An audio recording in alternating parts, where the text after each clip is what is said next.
Bismillahirrahmanirrahim. Assalamualaikum warahmatullahi wabarakatuh. Jumpa lagi dengan BK Sahabat Seru. Bagaimana kabarnya teman-teman semua? Mudah-mudahan selalu dalam kondisi yang sehat, selalu semangat untuk terus belajar, dan selalu dalam lindungan Allah Subhanahu wa Ta'ala. Pada kesempatan kali ini saya akan berbagi materi dari kurikulum Merdeka bidang layanan karir, yaitu materi yang kelima yang berjudul Profesi atau Pekerjaan Prospektif di Era Revolusi Industri. Mari kita simak video berikut ini bersama-sama.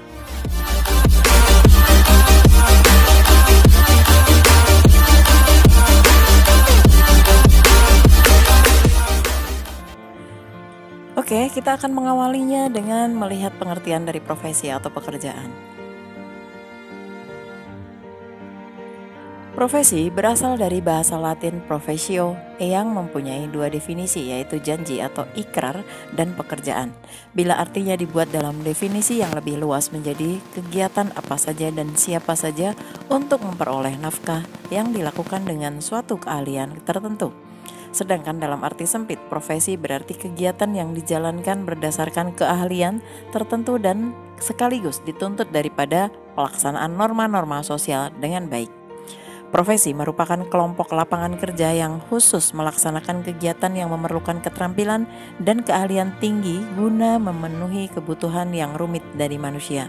Di dalamnya, pemakaian dengan cara yang benar akan keterampilan dan keahlian tinggi hanya dapat dicapai dengan dimilikinya penguasaan pengetahuan dengan ruang lingkup yang luas, mencakup sifat manusia, kecenderungan sejarah, dan lingkungan hidupnya, serta adanya disiplin etika yang dikembangkan dan diterapkan oleh kelompok anggota yang menyandang profesi tersebut. Profesi merupakan bagian dari pekerjaan, namun tidak setiap pekerjaan adalah profesi. Seorang petugas staf administrasi bisa berasal dari berbagai latar ilmu, namun tidak demikian halnya dengan akuntan, pengacara, dokter yang membutuhkan pendidikan khusus. Profesi merupakan suatu pekerjaan yang mengandalkan keterampilan dan keahlian khusus yang tidak didapatkan pada pekerjaan-pekerjaan sebelumnya. Profesi merupakan suatu pekerjaan yang menuntut pengemban profesi tersebut untuk terus memperbaharui keterampilannya sesuai perkembangan teknologi. Definisi profesi menurut De George, profesi adalah pekerjaan yang dilakukan sebagai kegiatan pokok untuk menghasilkan nafkah hidup dan yang mengandalkan suatu keahlian.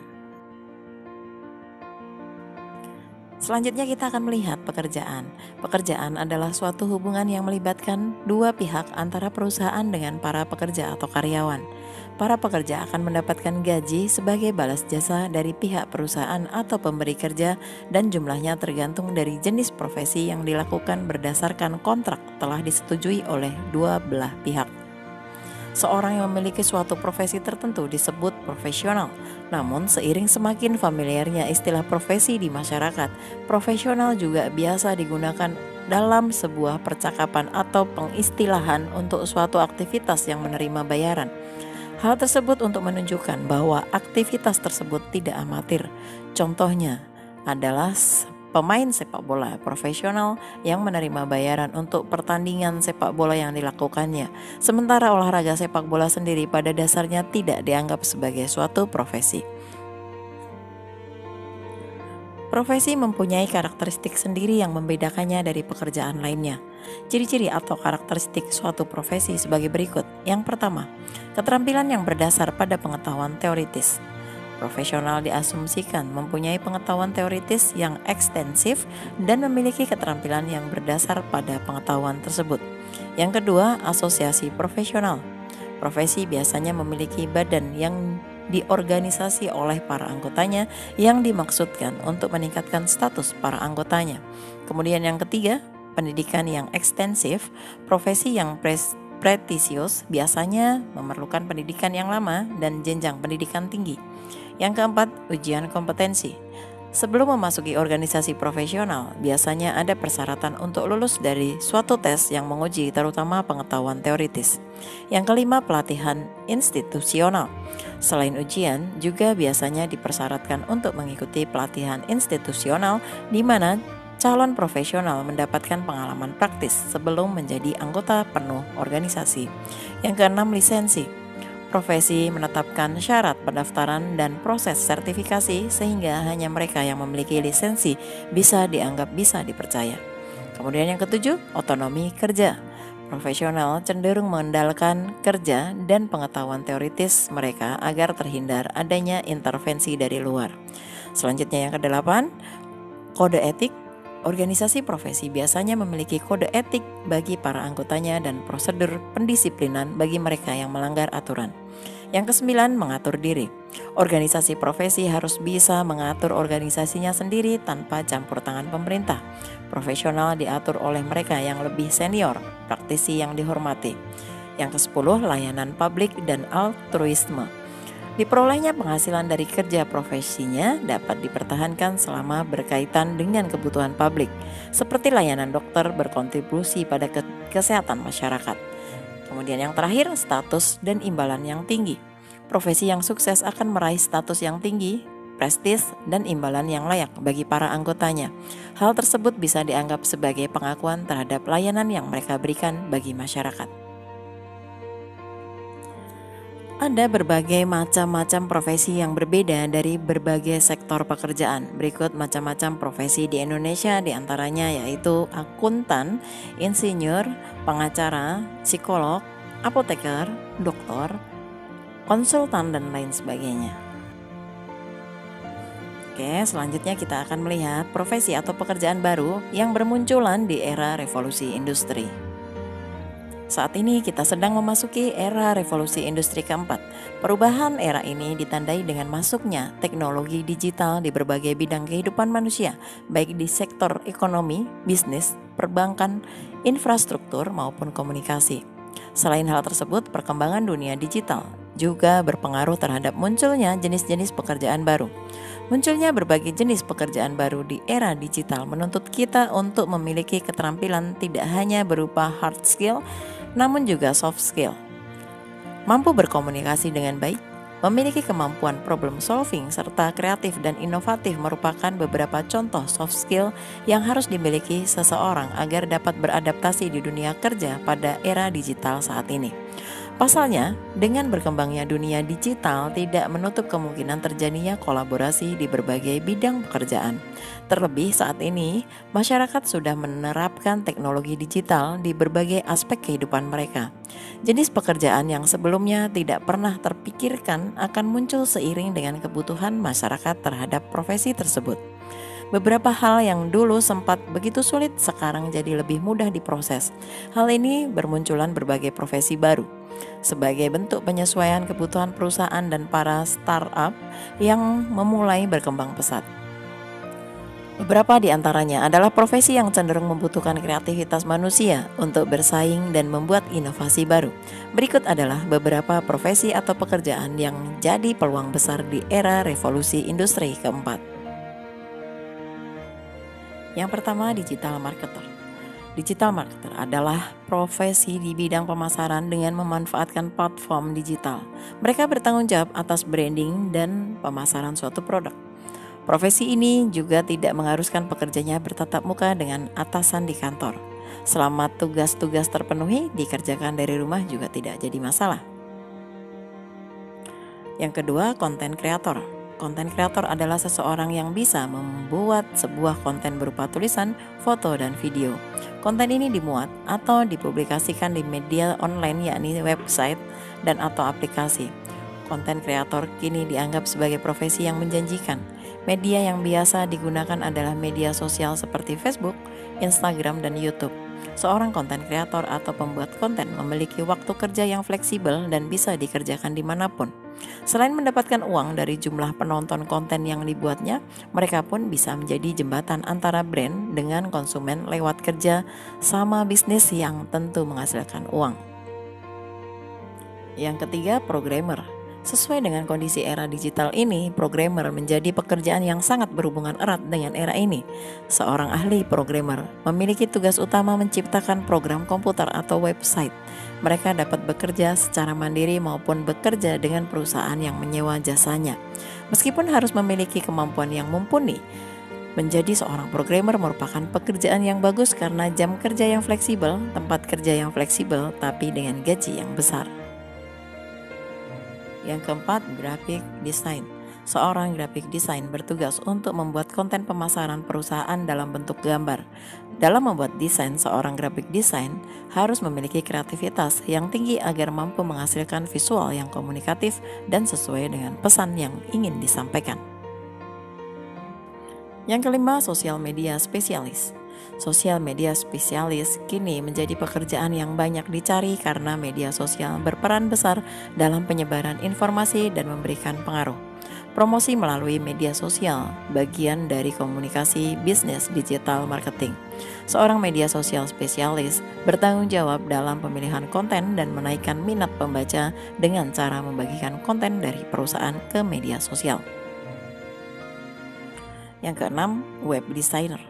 Web designer atau biasa dikenal dengan UI atau UX, desainer memiliki tugas merancang tampilan visual sebuah web atau laman situs semenarik mungkin dengan tampilan yang mudah dipahami agar lebih mudah digunakan. Pekerjaan ini menguras cukup banyak waktu dan membutuhkan keahlian khusus. Selanjutnya yang ketujuh, SEO spesialis. SEO spesialis adalah singkatan dari Search Engine Optimization atau pengoptimalisasikan mesin pencari. Hal ini dibutuhkan agar sebuah website mudah ditemukan, diindeks, dan mendapatkan peringkat atas di halaman hasil pencarian Google. SEO yang diterapkan dengan baik akan menjadikan sebuah web banyak pengunjung. Jumlah kunjungan berdampak pada popularitas, pengaruh, dan akhirnya mendatangkan uang. SEO spesialis inilah yang bertugas mengatur kata kunci yang nantinya bisa menaikkan traffic dari sebuah website. Yang kedelapan, freelancer. Freelancer atau pekerja lepas tidak terikat sebuah perusahaan.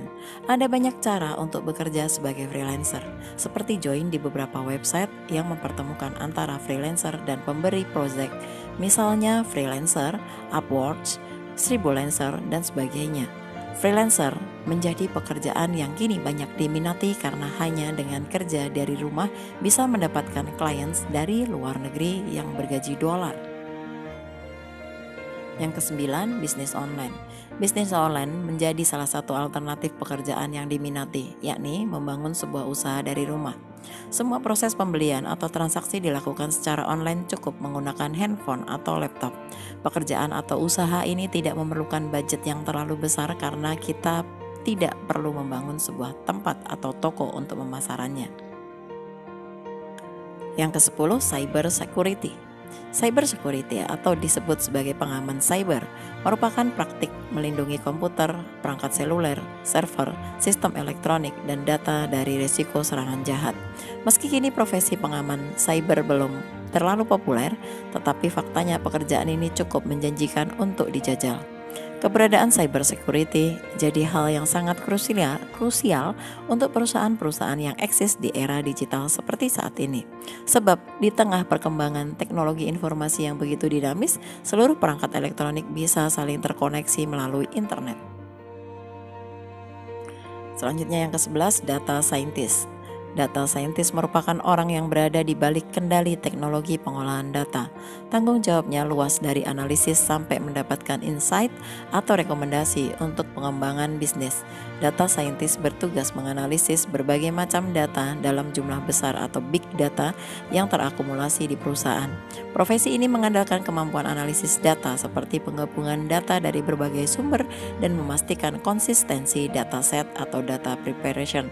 Memilih faktor atau algoritma yang mempengaruhi hasil prediksi atau data exploration, serta membuat infografis untuk memudahkan para pengambil keputusan dalam memahami data atau data visualization. Kemudian yang ke-12, animator atau seni multimedia. Animator adalah profesi yang berkaitan dengan seni menciptakan ragam gambar yang akan membentuk ilusi bergerak pada saat ditayangkan. Pekerjaan ini menjadi salah satu pekerjaan impian dari dunia animasi. Seorang animator bisa kerja di industri film, televisi, iklan, olahraga, bahkan video game. Jadi harus bisa memutuskan jenis animasi apa yang akan ditekuni. Kemudian yang ke-13, ilustrator. Kemampuan menggambar tentu menjadi modal utama bagi seorang ilustrator. Karena sehari-hari kalian akan mengerjakan gambar ilustrasi sesuai kebutuhan. Ilustrator bisa bekerja di berbagai bidang industri, namun yang paling umum adalah di industri kreatif dan industri media. Seorang ilustrator harus bisa menerjemahkan keinginan klien dalam bentuk visual supaya pesan yang ada bisa tersampaikan. Seorang ilustrator akan mulai membuat ilustrasi sesuai dengan konsep yang telah disusun sebelumnya. Selanjutnya yang ke-14, UI atau UX designer. User interface atau UI designer tidak bisa dipisahkan dengan user experience atau UX designer. UI designer memiliki tugas menentukan tampilan aplikasi dan atau situs. Kalau UX designer menentukan bagaimana suatu aplikasi dan atau situs bisa beroperasi dengan mudah. Tapi dalam bekerja, keduanya harus berlandaskan pada hasil riset supaya aplikasi dan atau situs yang direncanakan benar-benar efektif. Jadi UI designer merupakan sebutan untuk orang yang mendesain interface untuk perangkat lunak komputer, ponsel pintar dan lain sebagainya. Selanjutnya yang ke-15, video kreator. Profesi sebagai video kreator merupakan profesi yang diminati oleh banyak perusahaan karena banyak perusahaan yang membutuhkan seorang video kreator untuk membuat konten berbentuk video. Seorang video kreator harus mampu membuat konsep yang matang agar pesan yang ingin disampaikan oleh perusahaan dapat menarik perhatian calon konsumen. Yang ke-16, affiliate account manager. Banyak perusahaan yang memanfaatkan program afiliasi ini karena untuk mempermudah penjualan produk perusahaan. Maka dari itu, banyak perusahaan membutuhkan seorang affiliate account manager untuk membangun kerjasama. Kemudian yang ke-17, content writer. Seorang content writer memiliki tugas membuat konten tulisan atau artikel yang relevan sesuai isu atau tema yang diminta. Artikel yang dibuat harus bersifat informatif, edukatif, dan engaging. Maka dari itu, content writer memiliki tanggung jawab untuk meningkatkan pengunjung blog atau website, artinya pembaca betah berlama-lama membaca artikel yang dimuat melalui tulisan yang menarik. Kemudian yang ke-18, copywriter. Copywriter memiliki tugas yang erat kaitannya dengan pemasaran sehingga tulisannya bersifat komersial, yang mana harus bisa membangun suatu tindakan langsung atau direct action dari pembacanya, seperti melakukan pembelian atau terlibat dengan campaign yang berkaitan dengan produk atau jasa dari perusahaan. Dengan kata lain, copywriter bekerja untuk mempromosikan sebuah produk atau jasa kepada konsumen yang tidak lain adalah pembaca. Selanjutnya yang ke-19, YouTuber atau selebgram. YouTuber merupakan istilah yang digunakan untuk menyebut seorang pengguna platform YouTube. Definisi YouTuber memiliki arti yang sesederhana itu, sebagaimana pengguna Facebook yang juga sering dipanggil sebagai Facebooker. Namun saat ini, YouTuber lebih diartikan sebagai seorang yang membuat konten dan mempublikasikannya di YouTube, dan bukan hanya sekedar penggunanya saja. Selebgram adalah singkatan dari selebriti Instagram. Singkatnya, mereka yang berprofesi sebagai selebgram ini adalah orang yang cukup terkenal di media sosial Instagram. Hal ini terlihat dari jumlah pengikut ataupun bagaimana pengaruh dari orang tersebut lewat media sosial tersebut. Yang ke-20, buzzer atau influencer atau endorser. Influencer punya peran besar untuk mempengaruhi atau meyakinkan banyak orang supaya bisa tertarik dengan produk yang mereka promosikan. Memang sekilas mirip dengan cara kerja sebagai sales marketing. Para influencer nggak harus mengerti betul mengenai produk tersebut sehingga bisa mempengaruhi banyak orang. Namun sekarang udah banyak dari mereka yang memilih untuk mengerti soal produk tersebut sekaligus mengedukasi para followersnya. Cara mereka meyakinkan para followers juga beragam, mulai dari video, foto, hingga review unik untuk para audiens mereka. Cara kerja endorser mirip-mirip dengan cara kerja influencer, yaitu sama-sama mempromosikan suatu produk kepada followersnya. Sebuah perusahaan akan memberikan suatu produk kepada para endorser ini yang nantinya akan dicoba terlebih dahulu, baru kemudian akan mereview hasilnya secara jujur kepada para followersnya. Ada banyak yang bisa di-endorse ke para endorser, mulai dari penginapan, akomodasi perjalanan, gadget, makanan, dan lain sebagainya. Maka dari itu, para endorser biasanya harus memahami betul produk yang dia review.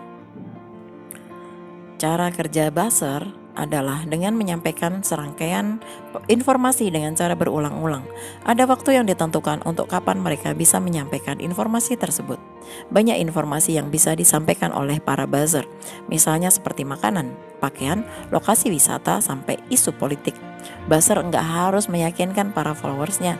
Tugas mereka hanya menyampaikan informasi sebanyak-banyaknya tanpa memikirkan apakah nantinya para followers akan tertarik atau tidak. Buzzer hanya bertugas membuat para pengikutnya aware dengan informasi yang terus diberikan tersebut. Nah, setelah mengikuti penjelasan tadi, kita akan mengikuti kegiatan refleksi. Perhatikan baik-baik. Saat ini kita sedang memasuki era revolusi industri keempat. Perubahan era ini ditandai dengan masuknya teknologi digital di berbagai bidang kehidupan manusia, baik di sektor ekonomi, bisnis, perbankan, infrastruktur, maupun komunikasi.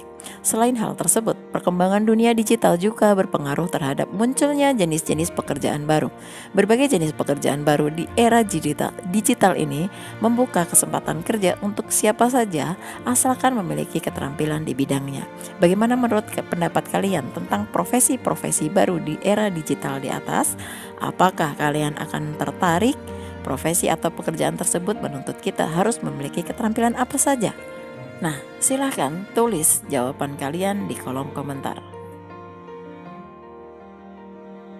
Nah, demikian tadi penjelasan tentang profesi atau pekerjaan prospektif di era revolusi industri atau di era digital. Nah, mudah-mudahan materi ini bermanfaat untuk kita semua dan kita bisa lebih memahami apa saja profesi-profesi yang bisa kita geluti di era digital ini. Kita akan ketemu lagi pada video-video BK Sahabat Seru berikutnya. Terima kasih telah menonton video ini. Wassalamualaikum warahmatullahi wabarakatuh.